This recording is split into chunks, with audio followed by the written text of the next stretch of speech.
বিসমিল্লাহির রহমানির রহিম। উপজেলা প্রশাসন ঘাটাইল টাঙ্গাইল কর্তৃক আয়োজিত আজকের এই মত বিনিময় সভায় উপস্থিত সম্মানিত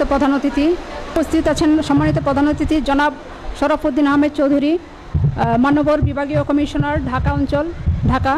উপস্থিত সভাপতি জনাব শরীফা হক, বিজ্ঞ জেলা ম্যাজিস্ট্রেট এবং জেলা প্রশাসক টাঙ্গাইল।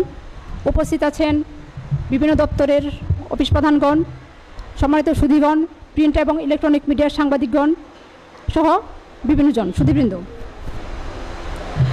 আমি দিলশাদ জাহান, উপজেলা কৃষি অফিসার ঘাটাইল টাঙ্গাইল। অফিসারদের থেকে বক্তব্য প্রদানের জন্য মনোনীত হয়েছি। আমি প্রথমেই আন্তরিকভাবে ধন্যবাদ জানাচ্ছি আজকে আমাদের সম্মানিত স্যারদের ঘাটাইল উপজেলায় এসে আমাদেরকে অনুপ্রাণিত করার জন্য। ঘাটাইল উপজেলার টাঙ্গাইলে 12টি উপজেলার মধ্যে আয়তনে সবচেয়ে বড় এবং শিক্ষা, সংস্কৃতি, কৃষি সকল দিক থেকে অন্য উপজেলা থেকে এগিয়ে। স্যার, আপনারা জেনে আনন্দিত হবেন, আমরা আমাদের সুযোগ্য উপজেলা নির্বাহী অফিসারের নেতৃত্বে এই ঘাটাইল উপজেলার সকল অফিসাররা একটা টিম ওয়ার্কের মাধ্যমে ঘাটাইলকে আমরা প্রতিনিয়ত এগিয়ে নিয়ে যাচ্ছি। আমাদের যে কোনো অফিসারের যখন যে কোনো সমস্যা, আমাদের সুযোগ্য উপজেলা নির্বাহী অফিসার সবসময় আমাদের পাশে আছেন এবং এই টিম ওয়ার্কের দিক থেকে আমরা মনে করি ঘাটাইল উপজেলার টাঙ্গাইলে 12টি উপজেলার ভিতর হয়তো একটা মডেল উপজেলা হবে আমার ধারণা। আমি কৃষি ডিপার্টমেন্ট সম্পর্কে বলতে চাই, স্বাধীনতার পর থেকে যত দৃশ্যমান উন্নতি হয়েছে বাংলাদেশের, সেই ক্ষেত্রে কৃষি অন্যতম, বিশ্বের বুকে এগিয়ে আছে। সেই দিক থেকে আমাদের ঘাটাইল উপজেলা কোনো অংশে পিছিয়ে নেই। আমরা কৃষি বিভাগের সমস্ত কর্মকর্তা কর্মচারী কৃষকের উন্নয়নে সার্বক্ষণিকভাবে আমরা সেবায় নিয়োজিত আছি। এই উপজেলাকে কীভাবে একটি কৃষির দিক থেকে মডেল উপজেলায় পরিণত করা যায়, আমরা সকল ফসলে আবাদ বাড়ানোর পাশাপাশি অনাবাদি যেসব জমি আছে সেই সব জমিকে আমরা প্রতিনিয়তই চাষের আওতায় আনতে পারছি। কারণ আমরা বিশ্বাস করি মানুষের হাতে একসময় হয়তো বা টাকা থাকতে পারে, কিন্তু টাকা থাকলেই কিন্তু সব কিছু না। যেটা আমরা বিগত করোনাকালে দেখেছি যে বিশ্বের বিভিন্ন দেশ যখন রপ্তানি করা বন্ধ করে দিয়েছে, তখন স্বাভাবিকভাবেই এমন একটা ক্রাইসিস হওয়ার সম্ভাবনা ছিল যে আমাদের হাতে টাকা আছে কিন্তু আমাদের হাতে খাদ্য নেই। আমরা সেই সংকটকাল আমরা অত্যন্ত দক্ষতার সাথে কাটিয়ে উঠতে পেরেছি। আমাদের ঘাটাইল উপজেলা সবসময় খাদ্য উৎপাদনে বেশ এগিয়ে আছে এবং আমরা খাদ্য উদ্বৃত্ত একটি উপজেলা। এখানে আমাদের প্রধান ফসলের মধ্যে প্রধান ফসল বোরো ধান, যেটা 21,580 হেক্টর জমিতে বোরো ধানের আবাদ হয়। আমাদের 19,595 হেক্টর জমিতে আমন ধানের চাষাবাদ হয়। আমাদের অন্যান্য ফসলের ভিতর এগিয়ে আছে মশলা ফসল, যেটা আগে এই 5 বছর আগেও 250 হেক্টর জমি ছিল। বর্তমানে মশলা ফসল 1380 হেক্টর জমিতে মশলা হয়। আমাদের অন্যান্য ফসলে স্যার আপনি জেনে আনন্দিত হবেন যে গত 19 সাল পর্যন্ত আমি দেখেছি সরিষাতে আমার সরিষা ফসল ছিল 2052 হেক্টর জমিতে।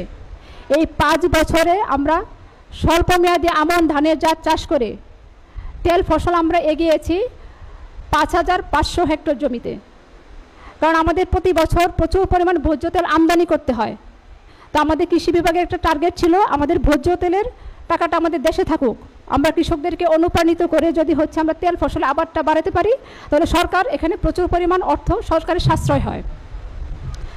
স্যার আপনি জেনে আনন্দিত হবেন, বাংলাদেশের 3টা মডেল উপজেলার ড্রাগন ফলের দিক থেকে ঘাটাইল একটি উপজেলা।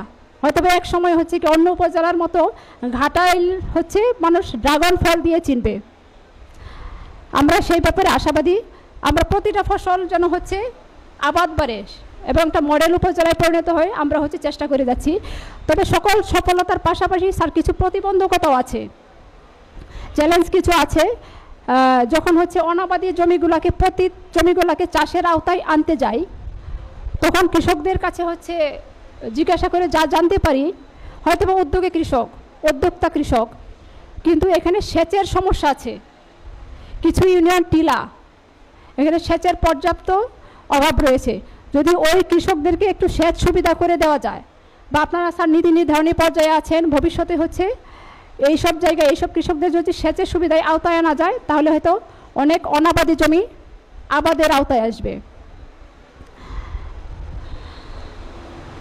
আরও কিছু কৃষকের যেটা বর্তমান চ্যালেঞ্জ, যে আমরা উৎপাদনে এগিয়ে আছি কিন্তু আমাদের কি সেই জিনিসগুলো কি সিজনে সংরক্ষণ করার ব্যবস্থা নাই।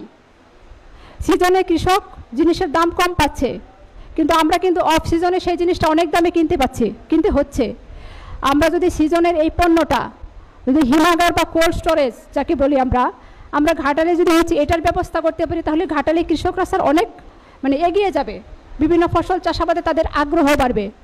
এবং হচ্ছে কি এখন হচ্ছে বিভিন্ন ঢাকার বাজারগুলোতে হচ্ছে কৃষকরা বড় বড় কৃষক তৈরি হচ্ছে, ঢাকার বাজারগুলোতে দিচ্ছে। ভবিষ্যতে আমরা চেষ্টা করছি এই ঘাটালে উদ্যোক্তা কৃষক তৈরি করে আমরা যেন দেশের বাইরেও সেই পণ্যগুলো রপ্তানি করতে পারি। সেই লক্ষ্যে আমরা প্রতিনিয়ত প্রশিক্ষণ করাচ্ছি, উদ্যোক্তা কৃষক গড়ে তোলার চেষ্টা করছি। এবং আমাদের বর্তমান ম্যান্ডেট হচ্ছে গুড এগ্রিকালচার প্র্যাকটিসেস, মানে কম সার কম কীটনাশক ব্যবহার করে আমরা আমাদের প্রোডাক্টটাকে নিরাপদ প্রোডাক্টটাকে আমরা জনগণের ভিতর ছড়িয়ে দেওয়া। আর এখানে যেহেতু হচ্ছে স্যার হচ্ছে মানে আবাদি জমির পরিমাণ বাড়ছে, বনায়নের আওতায় হচ্ছে জমিগুলো চলে আসছে, ভবিষ্যতে সেখানে হচ্ছে একটা মানে আমাদের হচ্ছে কি সারের চাহিদাটা ভবিষ্যতে বাড়তে পারে। সেই জন্য স্যারদের হচ্ছে আমি হচ্ছে একটু দৃষ্টি আকর্ষণ করছি যেন ঘাটালে হচ্ছে আরও যদি লাগে ভবিষ্যতে যেন হচ্ছে এই বিষয়ে হচ্ছে স্যার একটু দৃষ্টি রাখতে পারেন। আমি আমার বক্তব্য দীর্ঘায়িত করব না। আমি আমার কৃষি বিভাগের পক্ষ থেকে উপজেলা অফিসার্স ক্লাব এবং ঘাটালের পক্ষ থেকে আমি স্যারদেরকে আবারও আন্তরিক ধন্যবাদ জানাচ্ছি শত ব্যস্ততার মাঝে আমাদের মাঝে উপস্থিত হয়ে আমাদেরকে অনুপ্রাণিত করার জন্য, যা আমাদের পরবর্তীতে পাথেয় হয়ে থাকবে। সবাই ভালো থাকবেন, সুস্থ থাকবেন। ধন্যবাদ সবাইকে।